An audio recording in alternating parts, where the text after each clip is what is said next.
ছাত্রজীবন থেকে খালেদা জিয়ার কাছাকাছি যাওয়ার সুযোগ হয়েছিল বিএনপির স্বনির্ভর বিষয়ক সম্পাদক এবং সাবেক সংসদ সদস্য শিরিন সুলতানার।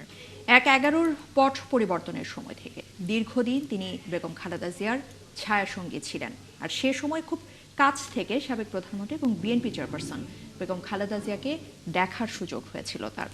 ইসরাত, আমরা সেই অভিজ্ঞতার কথা একটু শুনবো তার মুখ থেকেই। দর্শক, আমাদের সাথে শিরিন সুলতানা যুক্ত হয়েছেন। শিরিন সুলতানা, অনেক ধন্যবাদ আমাদের সাথে যুক্ত হওয়ার জন্য। আপনার কাছে প্রথমেই একটু জানতে চাবো যে আপনি তো খালেদা জিয়াকে খুব কাছ থেকে দেখেছেন এবং ১/১১ সময় খালেদা জিয়ার সব কার্যক্রমের সাথেই আপনি ছিলেন। সেই সময় অভিজ্ঞতাটা যদি আপনি আমাদের সাথে একটু শেয়ার করেন।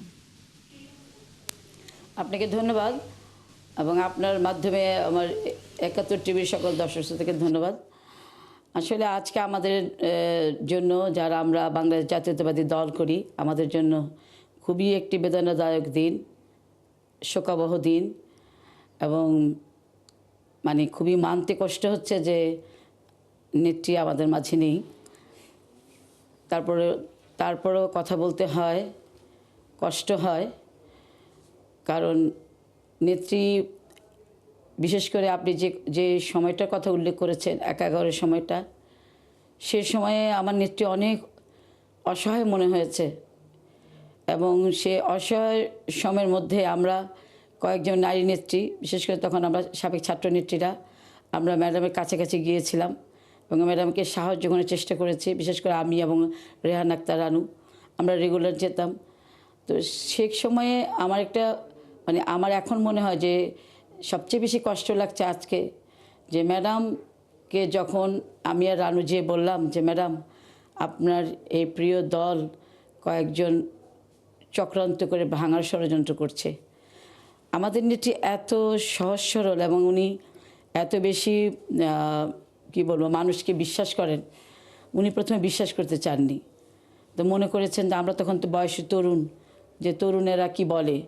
কিন্তু কয়েকদিন পর যখন উনি কিছুটা বিশ্বাস করতে শুরু করলেন যে হ্যাঁ, তার দল ভাঙার ষড়যন্ত্র হচ্ছে, এবং সেই সময়ে একদিন যখন আমি এবং রানু ম্যাডামের সাথে বসে যখন কথাগুলো বলছিলাম, তখন ম্যাডামের একটা প্রতিক্রিয়া ছিল খুব, উনি মানে মনে হচ্ছিল উনি লজ্জা পাচ্ছেন, আবার মনে হচ্ছে যে উনি খুব অসহায়। এই ওনার যে মুখের অভিব্যক্তিটা, এটা আমি কোনো দিন ভুলবো না। এই কথাগুলো কখনো বলা হয়নি, কিন্তু এটা অনেক দিন আমার মনে হয়েছে বলি, কারণ আসলে কথা বলা যায় না। তো সেই সময়ে দল একটা বড় একটা ধাক্কার মধ্যে পড়েছিল। তো আমাদের নেত্রী ছিলেন আপসহীন নেত্রী এবং তিনি ছিলেন অসীম সাহসীর অধিকারী একজন মানুষ। আজকে বারংবার তিনি বাংলাদেশে প্রমাণ করেছেন তিনি একজন আপসহীন নেত্রী। সকল বাধা অতিক্রম করে তিনি এগিয়ে গেছেন এদেশে গণতন্ত্র রক্ষার জন্য। তিনি যে শ্রম দিয়েছেন, তিনি যে ভূমিকা রেখেছেন, আমি মনে করি বাংলাদেশ যতদিন টিকে থাকবে, বেগম খালেদা জিয়ার নাম বাংলাদেশের ইতিহাসে স্বর্ণাক্ষরে লিখিত থাকবে। আমি আরও বলতে চাই, শিরিন সুলতানা, আপনার কাছে আরও একটি বিষয়ে জানতে চাই। একজন রাজনৈতিক নেত্রী হিসেবে বেগম জিয়া কেমন ছিলেন সেটা কিন্তু কম বেশি সবাই আমরা দেখেছি, কিন্তু আপনি যেহেতু খুব কাছ থেকে তাকে দেখেছেন, মানুষ হিসেবে খালেদা জিয়া কেমন ছিলেন? এবং সবচেয়ে বড় কথা হচ্ছে যে আপনি তাকে একজন মার ভূমিকায় দেখেছেন। পুত্র হারানোর পর তিনি যখন একাকিত্ব একটা জীবনযাপন করছিলেন, তখনও খুব কাছ থেকে আপনি দেখেছেন। একটু যদি আপনার কাছ থেকে জানতে চাই যে মানুষ হিসেবে বেগম জিয়ার কেমন ছিলেন?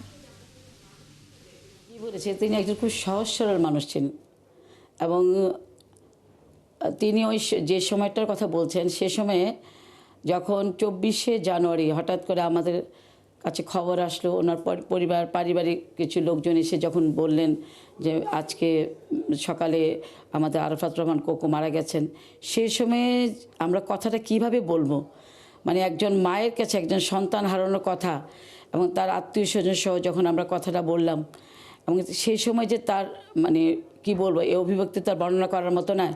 তখন পরবর্তী সময় তিনি অসুস্থ বোধ করাতে তাকে ঘুমের ইঞ্জেকশন দেওয়া হয়েছিল। তো সেই সময় ফেসেস হাসিনা সরকার যে অভিনয়টা নাটকটা করলেন, তারা তখন হুট করে আমাদের গুলশান অফিসে চলে আসলেন এবং তখনও কিন্তু ম্যাডাম অসুস্থ ছিলেন, তিনি তখন কোনো কারোর সাথে কথা বলছিলেন না। কিন্তু পরবর্তীতে আমরা দেখেছি যে তাকে বেগম খালেদা জিয়ার যে তার সাথে দেখা করলো না, বিএনপি দেখা করলো না বা ম্যাডাম দেখা করতে পারলো না, সেটাকে নিয়ে একটা বড় ধরনের ষড়যন্ত্র চক্রান্ত করেছে।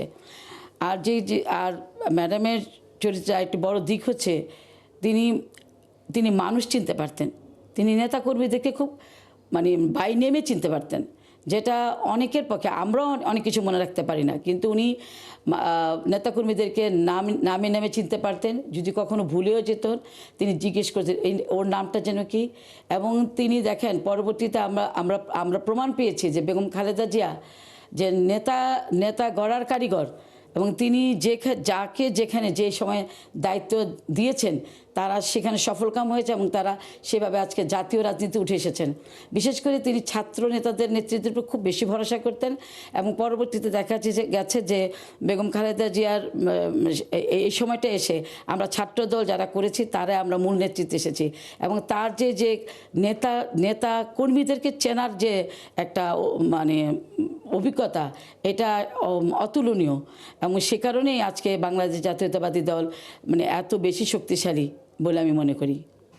জি, শিরিন সুলতানা, একটা বিষয় জানতে চাচ্ছি আপনার কাছে, নারী নেতৃত্বের যে জায়গাটা, সেইটাকে কি আসলে আপনারা এখন একটু ফাঁকা মনে করছেন কিনা? কারণ আজকে সারাদিনই সকাল থেকে এভারকেয়ার হসপিটালের সামনে নারী যারা এসেছেন নেতৃবৃন্দর পক্ষ থেকে সবাইকেই আমরা দেখেছি অঝরে কাঁদছেন। সেখানে সবাই যারা এসেছেন নেতৃবৃন্দ সবাইকে দেখছেন, কিন্তু নারীদেরকে দেখে মনে হচ্ছিল যে আসলে তারা অঝরে কাঁদছেন। তো সেই ক্ষেত্রে আসলে একটা শূন্য স্থান তৈরি হলো কিনা বা এই বিষয়টা আসলে কিভাবে পূরণ হবে বলে আপনি মনে করেন?